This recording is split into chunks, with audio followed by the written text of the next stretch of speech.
বাইরে দিছে, বাইরে দেওয়ার পরে সাথে সাথে এটা পাওয়ার অফ হয়ে গেছে, ঠিক আছে। এখন যখন আমরা পাওয়ার কানেক্ট করি, পাওয়ার কানেক্ট করলে যখন পাওয়ার দিই, পাওয়ার দেওয়ার সাথে সাথে একটা ব্লিঙ্ক করে অফ হয়ে যায়। এখন আমরা দেখবো যে কী কারণে এটার প্রবলেমটা হয়েছে। আচ্ছা, সর্বফার্স্ট আমাদের এখানে 24 পিনের কানেক্টর আছে, আর হচ্ছে গিয়ে 12 পিনের কানেক্টর, 2 10 পিন, ঠিক আছে। এই যে 24 আর 10। এখন আমরা যেহেতু নর্মালি কোর সেকশনের যে 80x 12 ভোল্টের লাইন আছে, এখানে কিন্তু আমরা রিং পাচ্ছি কত 41। এখানে আমাদের 3dg হওয়ার কথা।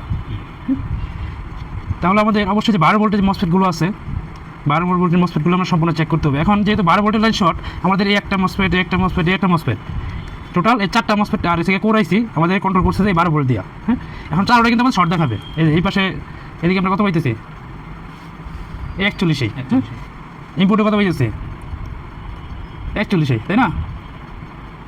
একই পাইতেছি। যখন আমরা ড্রেন টু সোর্স ধরি তখন আমাদের শর্ট দেখাইতেছে। এক্ষেত্রে আমাদের করণীয় কি, কীভাবে আমরা যে শর্ট মসফেটটা আছে কীভাবে বের করবো, অথবা মসফেটের শর্ট আছে কিনা এটা আমরা কীভাবে চেক করবো? সহজ একটা ট্রিক্স দিয়ে দিই আজকে, অনেকে তো অনেকভাবে কাজ দেখছে। যেমন আমাদের গেট কিন্তু আইসি দ্বারা কন্ট্রোল হয়। এখন প্রত্যেকটা গেট আমরা দেখি কী কন্ডিশনে আছে। এটা গেট কত আছে 400+। তারপরে আরেকটা মসফেট ধরলাম, এটা কিন্তু আমাদের হাই মসফেট, লো মসফেট না, হাই মসফেটের গেট। এটা কত আছে 400+।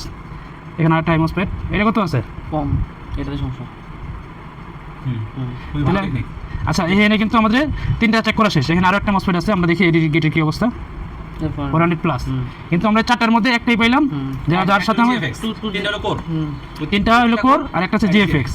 এখন কোরের যে একটা মসফেট আছে, এটা আমরা দেখতে পাচ্ছি গেটের যে এমপিডেন্সটা আছে কম, আর আমাদের সোর্সের এমপিডেন্স আর ড্রেনের এমপিডেন্স একই এমপিডেন্স। এর মানে কি এই টোটাল মসফেটে আমার শর্ট।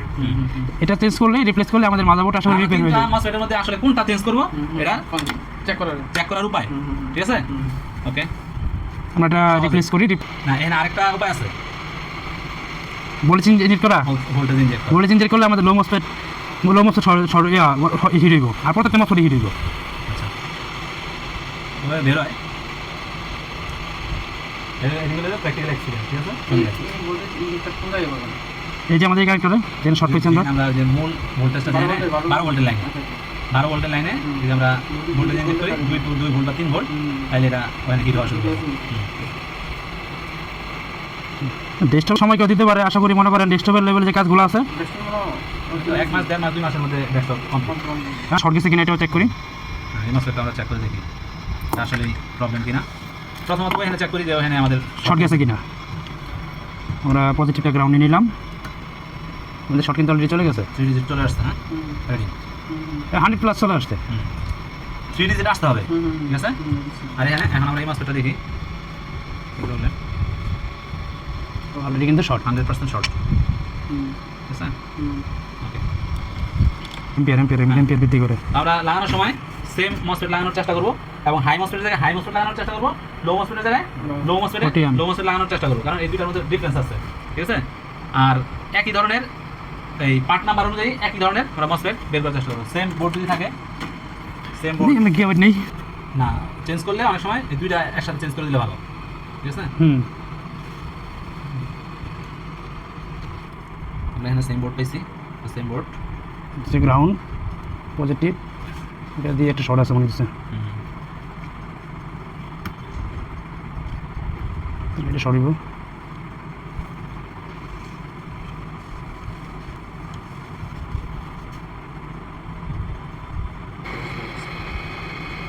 আমাদের এই প্র্যাকটিক্যাল এক্সপিরিয়েন্সে অনেক কিছু জানা যায়, অনেক, ঠিক আছে।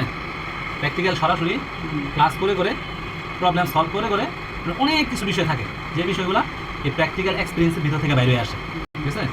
যেটা আমরা সারাদিন যদি থিওরি করতে থাকি এই ছোটোখাটো বিষয়গুলো, ভিতরের যে ইন্টারনাল যে বিষয়গুলো, এগুলো বাইরে আসবে, ঠিক আছে।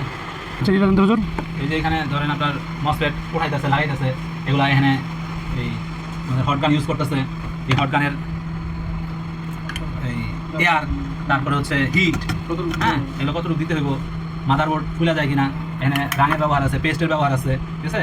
বিভিন্ন জিনিস যখন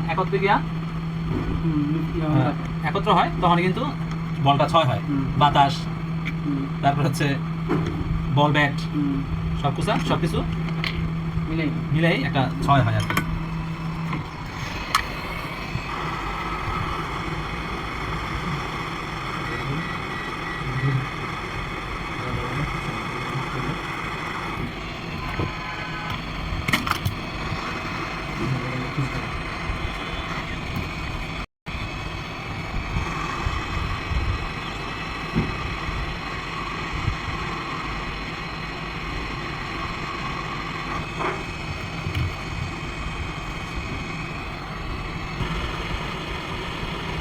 এমন কি করে দিছে আইস মসপেট? এমন কি করে মসপেট দিছে?